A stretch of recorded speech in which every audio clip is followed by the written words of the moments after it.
Everyone, welcome to our channel Divya saying. ఈ వీడియోలో working చేసే వాళ్ళకి మస్ట్ గా ఉండాల్సిన కొన్ని గ్యాడ్జెట్స్ గురించి చూద్దాం. ఫస్ట్ వన్ వచ్చేసి పవర్ బ్యాంక్. ఈ పవర్ బ్యాంక్ అనేది మనకి చాలా అవసరం. ఇది నాకైతే చాలా సార్లు ఉపయోగపడుతుంది. ఈ పవర్ బ్యాంక్ ఉండడం వల్ల ఛార్జింగ్ అయిపోతుందేమో అని టెన్షన్ ఉండదు, పవర్ పోతే ఏం చేయాలి అని టెన్షన్ ఉండదు.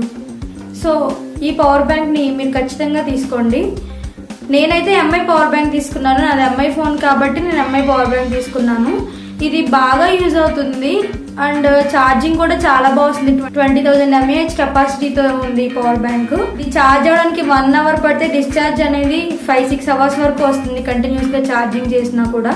ఇది కొనుక్కున్న తర్వాత నాకేమనిపించింది అంటే దీని వెయిట్ అనేది చాలా ఎక్కువ ఉంది. తీసుకునే వాళ్ళు ఎంఐ అయినా తీసుకోండి, లేదా నా రికమెండేషన్ ఏంటంటే అమ్మాయిలు అయితే ఆంబ్రెన్ చూస్ చేసుకోండి. అదైతే లైటర్ వెయిట్ గా ఉంది, కెపాసిటీ కూడా బాగుంటుంది. ఇది నేను ఫోన్ కి యూజ్ చేస్తాను, ల్యాప్టాప్ కి యూజ్ చేస్తాను, అలానే నేను ఇయర్ బడ్స్ కి ఛార్జ్ చేయడానికి కూడా దీన్ని యూజ్ చేస్తున్నాను. ఈ పవర్ బ్యాంక్ తో పాటు మనకి డేటా కేబుల్ కూడా వస్తుంది. నేనైతే ఇది పర్చేస్ చేసి 6 months అయింది. ఎక్కడ దీని వర్కింగ్ కెపాసిటీ మాత్రం అస్సలు తగ్గలేదు. దీని కాస్ట్ వచ్చి 1500 పడింది. అండ్ ఈ పవర్ బ్యాంక్ ఏంటంటే మనకి ఎంత పర్సంటేజ్ ఆఫ్ పవర్ ఇంకా ఉంది, ఛార్జ్ అయినప్పుడు కూడా ఎంత వరకు ఛార్జ్ అయింది అనేది LED ఇండికేటర్స్ ఉన్నాయి. ఇదొక ప్లస్ పాయింట్ దీనికి. సెకండ్ వన్ వచ్చేసి ఇయర్ బడ్స్.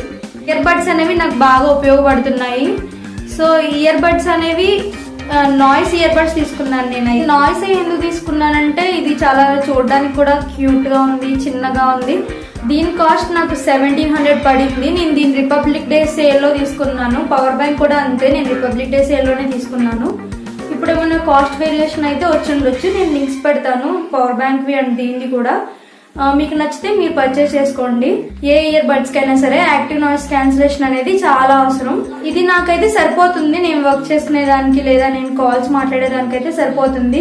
ఛార్జ్ అవ్వడానికి 2 hours పడితే డిశ్చార్జ్ మాత్రం మనకి 7 hours 8 hours దాకా కంటిన్యూస్ గా యూజ్ చేసినా కూడా వస్తుంది. కొన్ని సార్లు ఏంటంటే బైక్ మీద ఎక్కువ ట్రావెల్ చేసే వాళ్ళు యూజ్ చేస్తూ ఉంటారు, అలానే జర్నీలో ఉండి వర్క్ చేసే వాళ్ళు కూడా ఉంటారు. వాళ్ళైతే యాక్టివ్ నాయిస్ కాన్సిలేషన్ బాగా ఉండే ఇయర్ బడ్స్ అయితే తీసుకోవచ్చు. ఎందుకంటే నాయిస్ అనేది రాదు. నా ఫోన్ మాట్లాడుతున్నా కానీ మనకి నాయిస్ అనేది తగ్గుతుంది అనమాట. సో యాక్టివ్ నాయిస్ క్యాన్సిలేషన్ బాగా ఉన్న ఇయర్ బడ్స్ కూడా నేను లింక్ పెడతాను డిస్క్రిప్షన్ లో, చూడండి. నాకు సిస్టమ్ యూజ్ చేసినప్పుడు హెడ్ ఫోన్స్ పెట్టుకుంటే హెయిర్ అంతా పాడైపోతుంది అనిపించింది అండ్ సఫకేటింగ్ గా కూడా ఉంటుంది అది పెట్టుకోవడం వల్ల. అందుకని నేను సిస్టమ్ కూడా ఇవి కనెక్ట్ చేసి ల్యాప్టాప్ కి యూజ్ చేసుకుంటూ ఉంటాను. నెక్స్ట్ వన్ వచ్చేసి జియో డాంగిల్. అది జియో కానీ ఎయిర్టెల్ కానీ లేదా నార్మల్ డాంగిల్ అయినా కూడా వర్క్ చేసే వాళ్ళకి ఇది చాలా అవసరం. పవర్ కట్ అయినప్పుడు వర్క్ చేసిన వాళ్ళకి రోటర్ బ్యాకప్ లేకపోతే చాలా ఇబ్బంది అవుతుంది. సో అలాంటి టైంలో జియో డాంగిల్ కానీ ఏదైనా డాంగిల్ కానీ మనకి చాలా అవసరం. Must have this one. మీ దగ్గర ఏ సిగ్నల్ అయితే బాగుంటుందో దాన్ని ప్రిఫర్ చేసి స్ట్రెంత్ ని బట్టి మీరు డాంగిల్ తీసుకోండి. కావాలంటే మీరు ఇది కూడా పర్చేస్ చేసుకోవచ్చు. నేను లింక్ డిస్క్రిప్షన్ లో ఇస్తాను. ఇప్పుడు ఈ ప్రొడక్ట్స్ చూసారు కదా, ఈ ప్రొడక్ట్స్ వర్క్ చేసుకునే వాళ్ళకనే కాదు, కాలేజ్ వెళ్లే వాళ్ళకి కూడా అవసరమైతే ఖచ్చితంగా తీసుకోవాల్సిన ప్రొడక్ట్స్.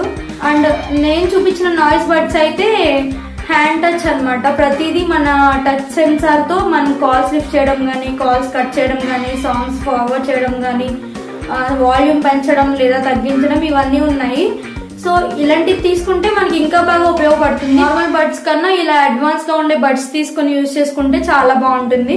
సో ఇదండి ఈ రోజు వీడియో. ఈ వీడియోలో మీకు మాత్రం ఏమైనా డౌట్స్ ఉంటే కామెంట్స్ లో చెప్పండి, నేను రిప్లై ఇస్తాను. అలానే ఈ వీడియోని లైక్ చేయండి. ఎవరికైతే యూజ్ అవుతుంది అనిపిస్తుందో వాళ్ళకి షేర్ చేయండి. Please subscribe to Divya saying. Thanks for watching.